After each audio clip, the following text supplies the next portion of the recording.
ချစ်တဲ့စကားလေးပြောကမောင်တဲ့ကဘာကိုအပြုံးလေးနဲ့ဝင်လာလို့အလားတရဖူဆရာမကြီးကမခွဲနိုင်တော့ဘူးချူ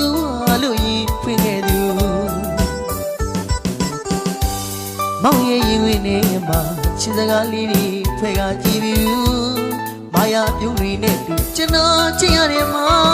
မသေး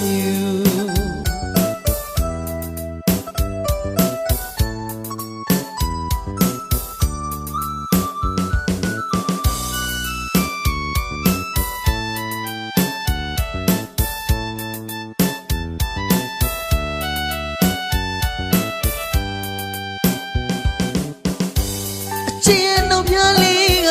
တိတ်ချစ်တဲ့စကားလေး